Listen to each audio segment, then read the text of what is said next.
THM News, Agencia de Noticias, presenta.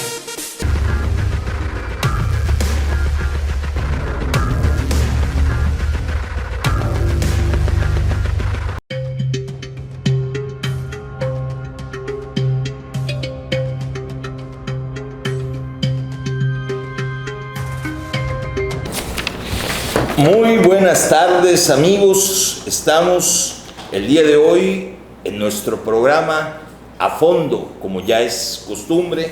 El día de hoy arrancamos con un ciclo de entrevistas, de charlas con gente que está muy metida en el ámbito político y que, por supuesto, figura y destaca en este ámbito, gente con aspiraciones, gente que la gente dice que puede llegar a ese o a esos cargos tan ansiados de elección popular. El día de hoy nos acompaña una persona a la que yo en lo particular estimo mucho. Es alguien con quien he tenido desde hace varios años encuentros en diferentes momentos, en diferentes etapas de nuestras vidas. El senador Jorge Carlos Ramírez Marín, senador priista por Yucatán, y pues uno de los nombres que se mencionan insistentemente para el gobierno del estado. Hoy Jorge Carlos nos acompaña y va a platicar con nosotros, con el panel, con nuestro anfitrión David Heredia Montañez, gran jefe Pluma Blanca, aquí está, con Víctor Quijano Esquivel. Sí, aquí estamos y pues bienvenido, senador. El gran jefe Pluma Blanca, autor del Fantasma que Camina. Así es, la leyenda que camina. Bien, pues senador, nos gustaría conocer tu visión, tu perspectiva sobre muchas cosas que acontecen en el estado y que creo que es muy importante porque de alguna manera ilustran no solamente tu punto de vista personal, tu opinión personal, sino también reflejan, por supuesto, la postura o la posición del PRI en muchos de esos temas, ¿no? Quisiéramos... Y en otros temas no la reflejan porque tenemos opinión propia, que eso también es una de las cosas que hacen del senador Ramírez Marín una figura muy peculiar dentro de la política yucateca, dentro de la política mexicana, que es una persona que sabe disentir con inteligencia, y eso en la política, eso en la política es esencial realmente, ¿no?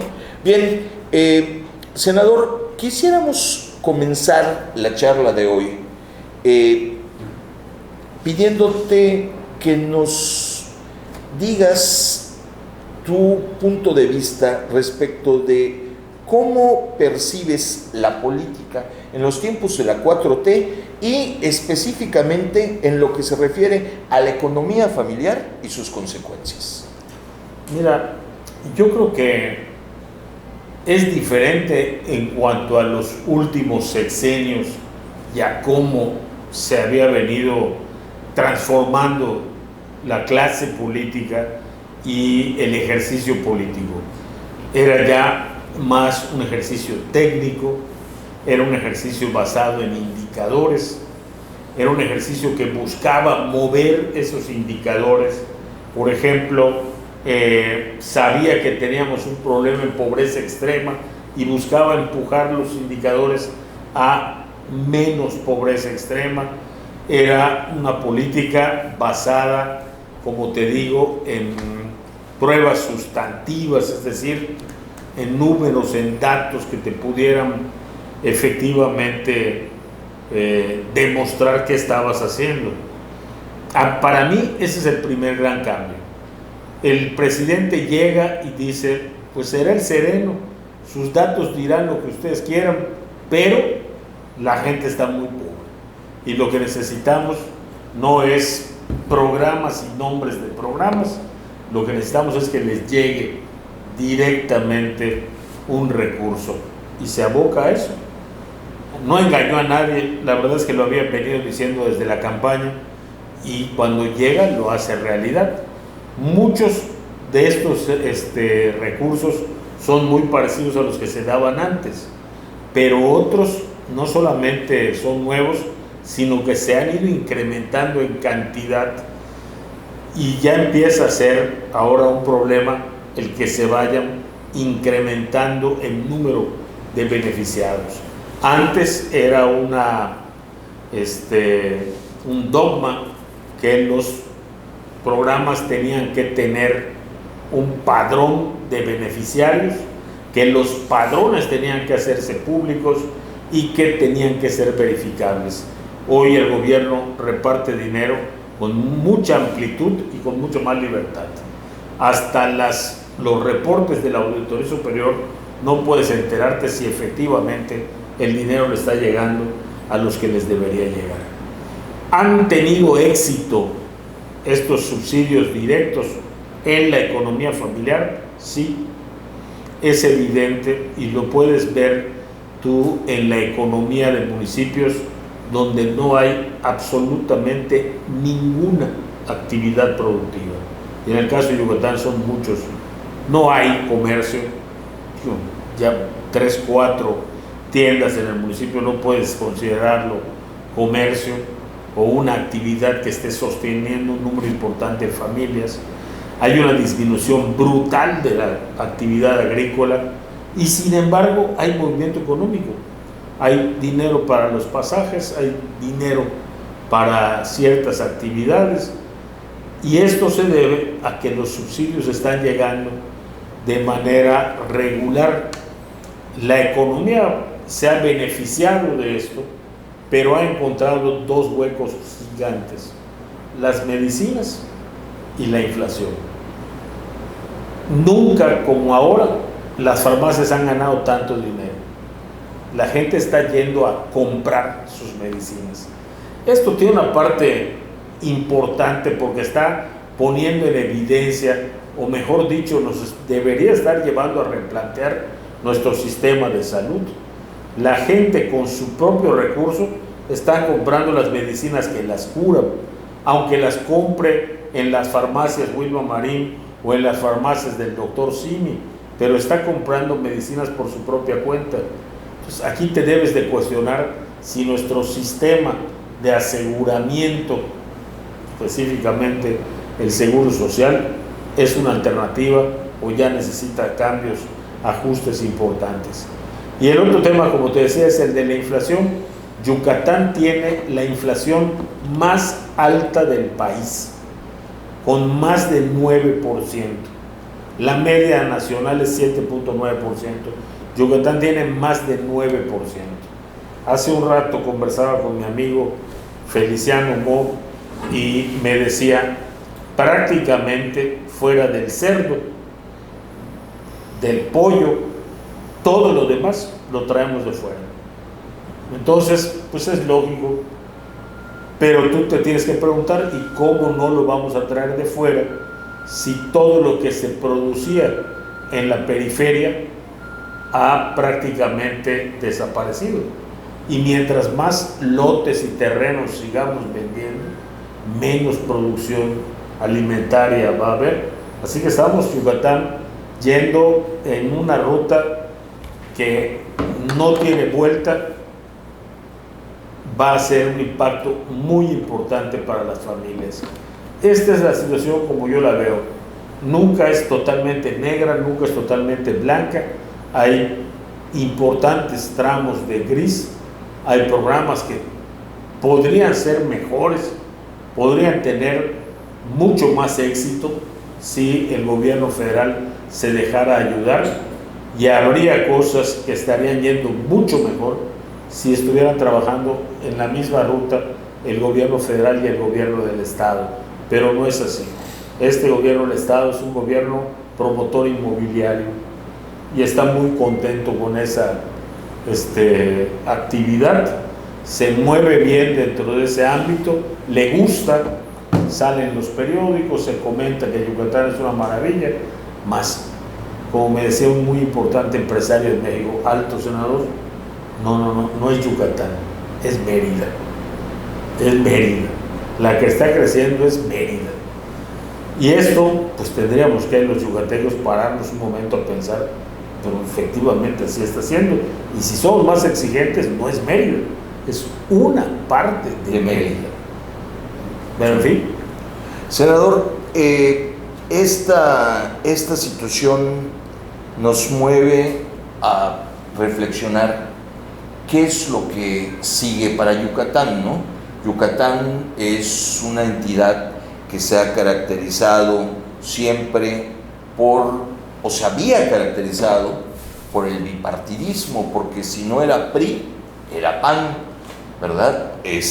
Y ahora, sin embargo, nos damos cuenta que el PRI, tanto a nivel nacional como a nivel local, entra en una crisis, entra en una etapa de cuestionamientos, donde seguramente tendrán que haber replanteamientos, tendrán que haber movimientos, modificaciones, ¿verdad?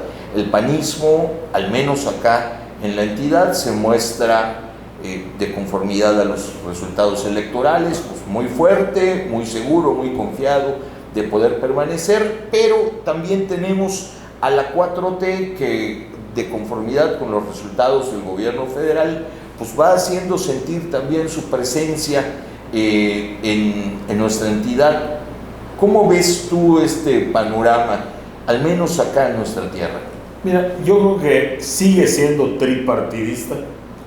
El PRI tiene más de 40 municipios y eso es sumamente importante. El PRI tiene un senador, aunque no le guste a veces ni al PRI, pero el PRI tiene un senador. Morena tiene más diputados federales, el PRI solo tiene uno, pero mucho menos presidentes municipales. El PRI tiene el segundo lugar en Mérida, eso es lo que dicen los números. El PRI tiene el segundo lugar en Mérida y el PAN efectivamente tiene un importante número de presidentes municipales, pero sobre todo tiene lo que le interesaba, el Congreso del Estado. ¿Por qué le interesaba el Congreso del Estado al PAN? Por dos razones. La primera, financieras, autorizarles lo que necesiten y taparles lo que necesiten. Y la otra, jurídica, política. Un poder judicial no se ha puesto a prueba. Yo esperaría que pudiera pasar esas pruebas, pero un poder judicial más a modo, un poder judicial que se la deba más al poder ejecutivo. Esas son dos realidades que han cambiado, pero siguen habiendo tres partidos, a pesar de que la dirigencia del PRI desaparezca por momentos. Siguen habiendo tres partidos porque tampoco oyes mucho de la dirigencia del PAN. Son importantes los gobiernos federal y estatal y lo que están haciendo alrededor de la política, que si van a haber alianzas, que si no van a haber alianzas. Yo creo que en ese sentido no podemos descartar hoy a ninguno y tampoco podemos asumir que uno va a tener garantizada la hegemonía, porque siempre hay que estar pendientes a lo que puedan acordar el segundo y el tercer lugar contra el primero, o el segundo y el primero contra el tercero que aspira a llegar al primero. Entonces esto va a estar muy interesante. Creo que lo deseable sería que todo esto ocurriera en base a un programa de trabajo, en base a algo para Yucatán, pero pues tendría que ser para algo distinto. Y yo creo que el PAN va a cuidar su modelo, porque es el que le resulta conveniente, no solo por el estilo de la clase política panista actual, sino porque pues nadie puede negar que les ha ido bien con eso. Y les ha ido bien, no me estoy refiriendo nada más a la cuestión política, les ha ido bien. En el caso del fin de sexenio, yo estoy viendo que las cuentas que va a recibir el futuro gobernante van a estar muy comprometidas. Lo mismo nos va a pasar acá en Yucatán. ¿Cómo piensa usted que Yucatán pueda remontar esos números tan difíciles? Yo creo que no va a ser lo mismo, va a ser mucho más grave aquí en Yucatán. ¿Cómo podría remontar esos números? Tiene que cambiar de modelo, tiene que apostarle más a la producción, tendría que apostarle más a apoyarse en los subsidios que está entregando el gobierno y completarlos. ¿Cómo se completan estos subsidios? En apoyos a la producción, pero apoyos reales, no apoyos de publicaciones y de consejos, apoyos reales. Yo creo que retomar la apuesta de las zonas económicas especiales sería una medida inteligente. Voy a poner un ejemplo: Guadalajara, Jalisco. Guadalajara no necesitó del proyecto de zonas económicas especiales, pero lo hizo por su cuenta y hoy es una potencia en materia informática, tecnologías de la información en general. ¿Cómo lo hizo? Pues en buena parte aprovechó lo que se salió de Yucatán cuando se cancelaron aquí los apoyos para este tipo de empresas. Se los llevó y hoy, insisto, es una potencia. ¿Qué significa este nuevo tipo de empresa? Dos cosas muy importantes: mejores salarios, más educación y mejores salarios. Esta era la apuesta de la zona económica especial. No le gustaba al gobierno del estado porque no era un invento suyo, venía de la administración anterior, y no le gustaba al gobierno federal por la misma razón. Los dos se pusieron de acuerdo y dijeron que algo iba a sustituir las zonas económicas especiales. Hasta hoy no lo vemos. Hasta hoy seguimos apostando por una economía que trae empresas, pero que yo no veo que estas empresas estén impactando efectivamente el desarrollo económico del Estado generalizado. Están impactando el empleo en una zona específica del Estado, que es la ciudad de Mérida, pero ni siquiera es el empleo con mejores salarios. Es un empleo todavía muy lejos de garantizar más allá de los niveles de subsistencia y hacer que pensemos en el desarrollo y que la gente con ese salario va a tener mejores casas, mejores lugares a donde mandar a sus hijos a educarse y demás. Mucha propaganda, pocas realidades. La situación económica en Yucatán va a ser mucho más compleja que en el resto del país. Las pensiones para todo el país van a significar una presión adicional más importante. Las reformas que se hicieron aquí no garantizan que se salga de ese problema, y sí, en cambio, garantizan la insatisfacción de los pensionados. Entonces sí, es una situación sumamente compleja que ojalá no termine de complicarse con el tema de seguridad, que es del que depende de Yucatán, colgada con alfileres esta seguridad. Sí, porque ya tenemos el efecto cucaracha de Quintana Roo y Campeche. Y porque no hemos hecho lo necesario. La verdadera seguridad del Estado no la inventó Ibom ni la inventó Vila. La seguridad del Estado empezó con la apuesta del gobernador Cervera a que hubiera empleos, a que la gente no estuviera ociosa, a que hubiera mejores escuelas. Por eso se crearon más colegios de bachilleres y se crearon las universidades tecnológicas, para que la gente tuviera, sobre todo los jóvenes, tuvieran dónde estar, pero que no dependiera de que si tienen dinero o no, sino de que dependiera del gobierno. Por eso había tanto énfasis en las actividades en los municipios, sobre todo, de todo tipo.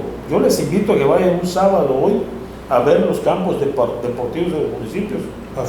Vacíos. ¿Y tú crees que no van a aumentar las adicciones? Claro. Pues por supuesto que sí, pero ningún esfuerzo se enfoca a eso. Y en cambio, pues es un esfuerzo publicitario para vender Yucatán, seguir diciendo es el estado con la mayor seguridad y demás. Vean nuestros índices de adicciones. Es justo que la gente supiera que hoy hay 5 veces más mujeres adictas que hace apenas 10 años. Y de menor edad. Y que se empieza más temprano. Sí. Pero sí va a ser un escenario muy complicado. Bueno, pues me toca, porque no estoy aquí en el fantoche. A veces cometo preguntas, o sea, hago preguntas irreverentes y me salen el tiro por la culata. Conociéndote como te conozco, desde que eras un niño y a la fecha, mucha gente me dice, es tu hijo putativo en la política. Realmente Jorge Carlos ha sido siempre mi amigo y lo seguirá siendo per siempre, dado de que la amistad no se mezcla con esta actividad. O sí, a veces tienen cierta relación, pero no todo el tiempo se da ese binomio de amistad política. Entre lo que a mí me toca preguntarte, pues, la verdad, son preguntas hasta cierto punto optativas. ¿Aspirante o suspirante? ¿Legisladores agachones, sumisos o buitres? En Yucatán, la joya del sureste que quiere AMLO. Son preguntas que ya están plasmadas acá. Pero yo quiero tu punto de vista con una que posteriormente te haré, pero en lo personal. Muy bien. Perdón, senador, nada más complementando lo que acá David aborda en la batería de preguntas acá. Yo sí quisiera, ahora que entramos en materia, en cuestión de política, y ya que hablamos del bipartidismo, y ya que hablamos de quienes son aspirantes o suspirantes a diversos cargos, preguntarte con claridad, ¿crees en las alianzas partidistas, en las alianzas sociales? Tú, desde tu perspectiva como político, en lo personal, y conociendo también la postura del priismo al respecto, ¿crees que en Yucatán específicamente sea sano que haya este tipo de uniones, de alianzas? ¿Tú abanderarías alguna? Bueno, déjame contestar en orden las preguntas. Yo creo que la diferencia entre aspirar y suspirar está en lo que haces. Si tú te sientas en tu casa, en la puerta de tu casa, o te acuestas en tu hamaca, patear la pared y dices, quiero ser gobernador, eres un suspirante. Si tú sales todos los días a hacer tu chamba y a demostrar que tú deberías ser gobernador, creo que estás aspirando seriamente a eso. Y yo trato todos los días de salir a corregir algunas cosas, a poner mi granito de arena para que algunas otras cosas mejoren, y yo estoy seguro que podrán decir de mí muchísimas cosas, pero flojo no creo que lo puedan decir. O Marín no hizo nada durante el tiempo que fue senador, no creo que lo puedan decir. Así es que yo me considero un aspirante legítimo. Me preguntas de el tema de los legisladores. Yo creo que hay de todo. El poder legislativo es un poder que quizá ahora la gente lo entienda y sobre todo lo extraña. ¿Por qué? Porque gracias a que tiene el control absoluto, a que lo tuvo por lo menos los 3 primeros años, el presidente pudo hacer una serie de cambios y lograr una serie de cambios, no todos positivos para el país, pero lo pudo hacer. ¿Por qué? Porque tenía una mayoría prácticamente completa. No pudo hacer más porque no la tenía en la Cámara de Senadores, y eso le significó siempre un freno.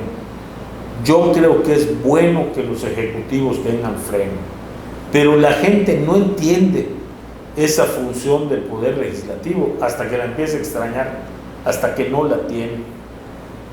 Y esto pasa también en Yucatán. El Congreso anterior le pudo poner un freno al Poder Ejecutivo local, al gobernador Vila, le pudo marcar un alto. Al gobernador le quedó clarísimo que lo que necesitaba era tener un Congreso absolutamente sumiso. Y entonces hoy tienes este Congreso que le ha permitido cambiar al Poder Judicial, que le ha permitido contratar más préstamos, pero sobre todo que permite la comodidad de no me preguntes nada y no me pidas aclaraciones de nada. Oye, ¿qué fue de los ventiladores que compraste? ¿Quién sabe?